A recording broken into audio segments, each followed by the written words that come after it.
Hello friends, आज का topic है कंप्यूटर फंडामेंटल, जिसमें आज हम देखने वाले हैं कि कंप्यूटर कैसे काम करता है और इसके कितने पार्ट होते हैं। तो आज जो टॉपिक डिस्कस करने वाले हैं वो हैं कंप्यूटर फंडामेंटल से रिलेटेड, जैसे कि कंप्यूटर की इंट्रोडक्शन, कंप्यूटर के types, data, working of computer, computer की ऑर्गेनाइजेशन और कंप्यूटर के पार्ट्स कौन कौन से होते हैं। तो शुरू करते हैं हम कंप्यूटर की फुल फॉर्म से।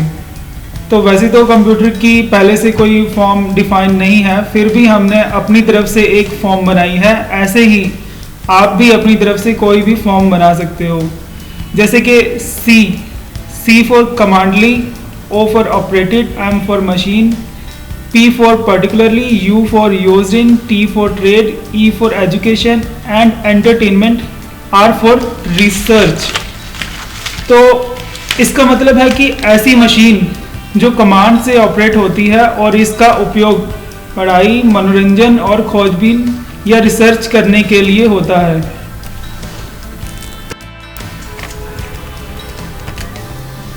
तो चलिए शुरू करते हैं कंप्यूटर की इंट्रोडक्शन से। कंप्यूटर का आविष्कार 19th सेंचुरी में चार्ल्स बेबेज द्वारा किया गया था। इन्हें कंप्यूटर का फादर भी कहा जाता है। कंप्यूटर वर्ड आया है कंप्यूट नाम के शब्द से, जिसका मतलब होता है गणना करना या कैलकुलेशन करना, क्योंकि कंप्यूटर बड़ी बड़ी कैलकुलेशन आसानी से कर देता है। तो ये थी इसकी इंट्रोडक्शन। कंप्यूटर के टाइप या प्रकार किस तरह के होते हैं, तो दो प्रकार का होता है कंप्यूटर, जैसे कि एक डेस्कटॉप और एक लैपटॉप कंप्यूटर। डेस्कटॉप कंप्यूटर में सीपीयू, मॉनिटर, कीबोर्ड और माउस सभी अलग अलग होते हैं। लैपटॉप में सभी डिवाइस कॉम्पैक्ट शेप में होते हैं। इसमें कीबोर्ड, माउस, स्क्रीन और स्पीकर एक साथ ही अटैच होते हैं। ज़रूरत पड़ने पर लैपटॉप के साथ अलग से और डिवाइस भी जोड़े जा सकते हैं। देखिए, कंप्यूटर के बारे में जानते हुए हमें डाटा के बारे में भी पता होना चाहिए। यह एक अहम भूमिका निभाते हैं कंप्यूटर में काम करते हुए। यह दो प्रकार के होते हैं। पहला आता है टेक्स्ट डाटा और दूसरा है ग्राफिक डाटा। जैसे कि आप देख पा रहे हैं कि टेक्स्ट में सभी अल्फ़ाबेट और नंबर्स आते हैं, जबकि ग्राफिक्स में फ़ोटो, वीडियो, गेम्स आदि आते हैं। अगर हम डाटा की बात कर रहे हैं तो हमें इसके प्रोसेस के बारे में भी पता होना चाहिए कि कंप्यूटर कैसे काम करता है या डाटा का प्रोसेस कैसे होता है। डाटा की प्रक्रिया को हम तीन भागों में बांट सकते हैं। पहला, यूजर से रॉ डाटा लेना। दूसरा, सीपीयू द्वारा उसे प्रोसेस करना या रिजल्ट निकालना। तीसरा, आए हुए रिजल्ट को आउटपुट डिवाइस पर सेंड करना। आइए इस चार्ट से समझने की कोशिश करते हैं।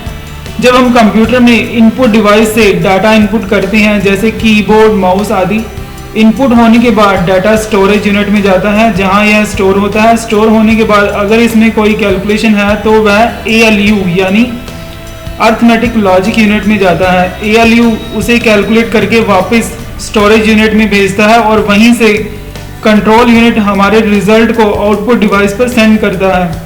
कंट्रोल यूनिट का काम होता है कंप्यूटर के सभी पार्ट्स को कंट्रोल करना। चलिए अब हम देखते हैं कंप्यूटर की संरचना को या ऑर्गेनाइजेशन को। कंप्यूटर के वैसे तो काफ़ी पार्ट्स होते हैं, पर हम इनको कैटेगरी में डिवाइड कर सकते हैं। जैसे हार्डवेयर, इसमें कंप्यूटर के वो सभी पार्ट आते हैं जिनको हम हाथ लगा के छू सकते हैं या टच कर सकते हैं। इसमें इनपुट डिवाइस, आउटपुट डिवाइस और सिस्टम यूनिट आता है। सेकंड है सॉफ्टवेयर। नाम से ही जाहिर है कि यह सॉफ्ट होते हैं, यानी हम इन्हें नहीं छू सकते। जैसे इसमें सिस्टम सॉफ्टवेयर या एप्लीकेशन सॉफ्टवेयर आते हैं। और इसमें थर्ड पार्ट है लाइववेयर। लाइववेयर में आता है ऑपरेशन या फिर ऑपरेटर या यूजर जो कंप्यूटर यूज कर रहा है। आइए देखते हैं पर्सनल कंप्यूटर यानी पीसी को। इसमें आप एक डेस्कटॉप कंप्यूटर देख रहे हैं। इसमें आउटपुट डिवाइस, इनपुट डिवाइस और सिस्टम यूनिट के बारे में बताया गया है। इन्हें हम डिटेल में देखते हैं। सबसे पहले डिस्कस करते हैं हम इनपुट डिवाइस को, जिसमें सबसे पहले आता है कीबोर्ड। कीबोर्ड कंप्यूटर का सबसे इम्पॉर्टेंट पार्ट है। जिसमें बहुत सारी कीज़ होती हैं, जैसे कि typewriter keys, function keys, enter keys, window keys, numeric keypad, application keys, cursor control keys या उसके अलावा बहुत सारी कीज़ जो कि आप इस पिक्चर में क्लियरली देख पा रहे हैं। हम इसमें नेक्स्ट देखते हैं इनपुट डिवाइसेस के अंदर माउस को। माउस भी एक इनपुट डिवाइस है। इस पर दो बटन होते हैं, left and right button. Left button पर प्रेस करके हम ज़्यादातर एप्लीकेशन चलाते हैं, पर राइट बटन से हम पॉपअप मेनू खोल के कहीं भी किसी भी खुले प्रोग्राम से रिलेटेड कॉमन कमांड्स यूज़ कर सकते हैं। इसमें एक स्क्रॉल का बटन होता है जो कि सेंटर में लगा होता है, जिससे हम पेज को अप एंड डाउन या ऊपर या नीचे भी कर सकते हैं। नेक्स्ट इनपुट डिवाइस के अंदर आता है ट्रैक बॉल। ट्रैक बॉल से हम बॉल को घुमा के माउस की तरह माउस के पॉइंटर को मूव कर सकते हैं। नेक्स्ट इनपुट डिवाइस के अंदर आता है इलेक्ट्रॉनिक पेन। इसकी हेल्प से हम डायरेक्टली स्क्रीन के ऊपर सिलेक्शन कर सकते हैं और ड्राइंग कर सकते हैं। नेक्स्ट इनपुट के अंदर आता है जॉयस्टिक। जॉयस्टिक से हम कंप्यूटर में गेम्स खेल सकते हैं। नेक्स्ट इनपुट डिवाइस के अंदर हमारा नेक्स्ट डिवाइस आता है टच स्क्रीन। टच स्क्रीन से हम स्क्रीन पर फिंगर से टच करके सभी काम कर सकते हैं, जैसे कि आजकल टच फ़ोन से हम स्क्रीन पर टच करके कोई भी प्रोग्राम चला सकते हैं। नेक्स्ट इनपुट डिवाइस के अंदर आता है स्कैनर। यह भी एक इनपुट डिवाइस होता है जिसके यूज़ से हम फ़ोटोज़ या टेक्स्ट स्कैन करके कंप्यूटर में स्टोर करके रख सकते हैं। इनमें दो तरह के स्कैनर आते हैं, एक फ्लैट बेड स्कैनर होता है और एक हैंडी स्कैनर होता है। चलिए आगे देखते हैं इनपुट डिवाइसेस के अंदर OCR। OCR यानी कि ऑप्टिकल कैरेक्टर रिकग्निशन।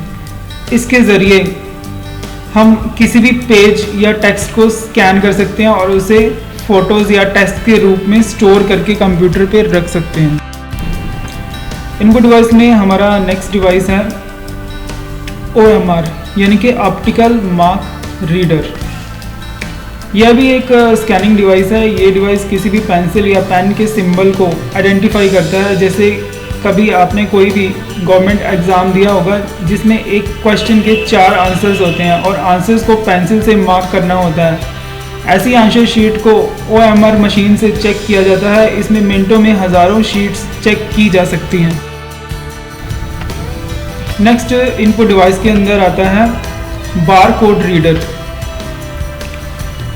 इसमें डाटा छोटी छोटी लाइंस में प्रिंट किया जाता है। इन लाइंस को बार कोड लाइंस कहा जाता है। इसका यूज़ सुपरमार्केट या मॉल्स में किया जाता है, जहां काफ़ी सारे कस्टमर्स को कम टाइम में बिल प्रिंट करके फ्री कर दिया जाता है।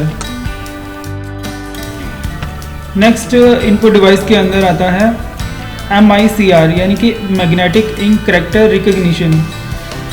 यह भी OCR डिवाइस की तरह होता है। यह डिवाइस बैंकों में चेक पर प्रिंटिंग के लिए किया जाता है। तो ये थे हमारे सारे इनपुट डिवाइसेस। तो अब डिस्कस करते हैं हम आउटपुट डिवाइसेस को।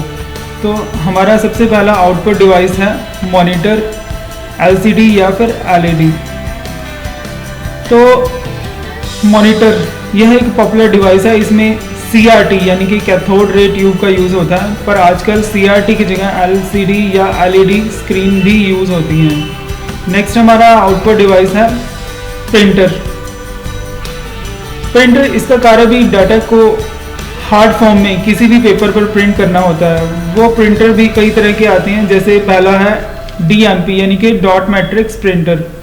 ये प्रिंटर अपने नाम की ही तरह डॉट्स में प्रिंट करता है। इनका यूज़ ज़्यादातर बिलिंग या टेक्स्ट प्रिंटिंग में यूज़ होता है। इसमें टाइपराइटर की तरह रिबन का यूज़ होता है।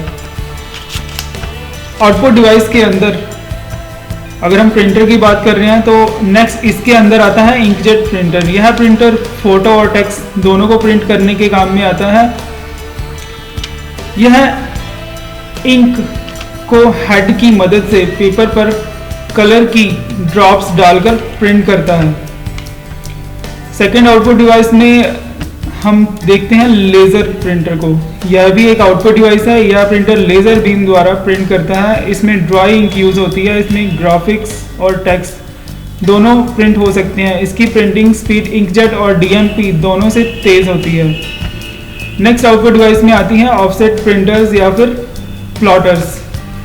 यह भी एक प्रकार के प्रिंटर होते हैं जो कि प्रोफेशनल प्रिंटिंग में यूज़ होते हैं। इसमें बड़ी बड़ी प्रिंटिंग निकाली जाती है। इनमें बैनर प्रिंटिंग और स्टिकर कटिंग आदि किए जाते हैं। तो आइए चलिए हम देखते हैं आगे सिस्टम यूनिट को। तो सिस्टम यूनिट इसमें आता है सीपीयू यानी कि सेंट्रल प्रोसेसिंग यूनिट।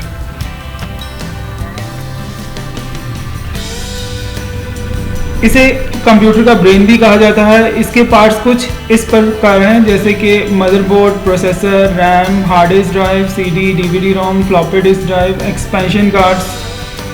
आइए हम सीपीयू के अंदर चलकर देखते हैं कि ये पार्ट सीपीयू के अंदर कैसे लगे होते हैं और कैसे दिखाई देते हैं। जैसे कि पावर सप्लाई आप देख पा रहे हैं, इसमें पावर सप्लाई है, कूलिंग फैन है, ग्राफिक कार्ड लगा हुआ है, सीएमएस सेल है जो कि डेट और टाइम को स्टोर करता है। इसमें सीडी, डीवीडी, सीपीयू फैन है, केबल्स है, हार्ड डिस्क ड्राइव है, मदरबोर्ड, आरओएम रोम यानी कि read only memory, cooling fans हैं। तो ये सीपीयू के अंदर का सारा व्यू था। तो नेक्स्ट हम चलते हैं सिस्टम सॉफ्टवेयर के ऊपर। तो सिस्टम सॉफ्टवेयर क्या होते हैं? इसमें पहला आता है सिस्टम सॉफ्टवेयर। इसमें सिस्टम से रिलेटेड सॉफ्टवेयर आते हैं। इनकी हेल्प से ही हम कंप्यूटर चला पाते हैं। अगर यह ना हो तो कंप्यूटर स्टार्ट नहीं होगा और उस पर कुछ भी नहीं चलेगा, क्योंकि कंप्यूटर हार्डवेयर सिर्फ मशीन लैंग्वेज समझते हैं। हमें ऐसा सिस्टम चाहिए जो ह्यूमन लैंग्वेज को मशीन लैंग्वेज में कन्वर्ट करके मशीन को समझा सके कि हम उससे क्या लेना चाहते हैं, और जो भी मशीन रिजल्ट दे वह ह्यूमन लैंग्वेज में हमें दिखा दे। तो ऐसा कार्य सिर्फ सिस्टम सॉफ्टवेयर ही कर सकते हैं। इनमें Microsoft window, Unix, Linux, Apple का मैक का सॉफ्टवेयर या ऑपरेटिंग सिस्टम आता है। ये जो सभी सॉफ्टवेयर है कंप्यूटर के हार्डवेयर को कंट्रोल करते हैं। आजकल जैसे फोन्स में एंड्रॉयड भी काफ़ी पॉपुलर ऑपरेटिंग सिस्टम है। आप देख पा रहे हैं इस स्लाइड के अंदर कि ऑपरेटिंग सिस्टम से हम application, disk drive, mouse, printer, keyboard, monitor इन सभी को कंट्रोल कर सकते हैं। चलिए आगे चलते हैं सॉफ्टवेयर में लैंग्वेज के ऊपर।